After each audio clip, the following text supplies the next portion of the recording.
Folkens, Miljøpartiet De Grønne, årsmøte 2016, også kjent som Grønn Aften.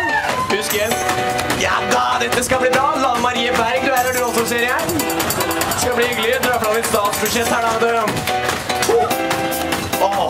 MDG med makt. Hei, hvem vi er, ja du vet hva som skjer, hva vi står for. Vi vet det ikke helt selv, men vi står her likevel. Tomme løfter, tomme tanker, Oslo by som du stanker. Har for store ambisjoner, gode intensjoner, men uten realisme, ligner mer på fanatisme. Vi ser vår brillianse, ja i Oslo får vi danse. Bystyret, der sitter vi, tar en feil, gi oss desse ned. Politikk, det er enkelt det. Vi står i rampelys, det skinner ned. Vi har feel og flow, og vi går for verdensfred. I debatten påstår vi at vi er engasjert i alt, men bare vent. Hvem som ler når verden har forfalt? Hør her, MIEU, Miljøpartiet De Grønne. Rasmus Hansson er vår gud, sykler rundt, jævlig smooth. Oljeland, kompestopp, vimmeler, de blåser opp. Vårt ego er på topp, de sier aldri stopp. Vi kan det her med landet ditt, pøser på miljøet. Vi betaler når de spiser, natura når de fiser. MDG, MDG, Jeg blir helt grønn. Velkommen til det grønne skiftet. kan vi angre? Hva skal vi gjøre? De grønne har makta, vi nektes å kjøre. Tiden er kommet, vi skal endre hele byen. Resirkulere, lage nye.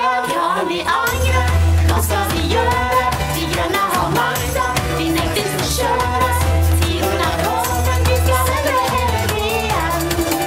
Resirkulere, lage nye. Hei, hei, hei, min navn er Rasmus Hansson. Jeg er talsmann for Miljøpartiet De Grønne. Velkommen til vårt landsmøte, mine herrer. Grønn Aften. Med meg i dag er jeg landets kanskje verste debattant, Lan Marie Berg. Hei. Vi skal presentere et nytt statsbudsjett for dere i dag. Noen stikkord. Fuck olje! Forby snøskutere, forby biler. Hvor bortskjemte går det an å være? Dere har 2 bein å gå på, dere kan gå til jobb. Det er noen catchy slagord så alle kan være med. Keep the oil in the soil, keep the gas in the ass. Dette er enkelt, dere. Dette burde vi få til, ikke sant? Jeg blir helt grønn igjen. Jeg må rulle meg med statsbudsjettet, ass. Kan vi angre? Hva skal vi gjøre? De grønne har makta, vi nektes å kjøre. Tiden er kommet, vi skal endre hele byen. Resirkulere, lage nye. Kan vi angre? Hva skal vi gjøre? De grønne har makta, vi nektes å kjøre. Tiden er kommet, vi skal endre hele byen. Resirkulere, lage nye.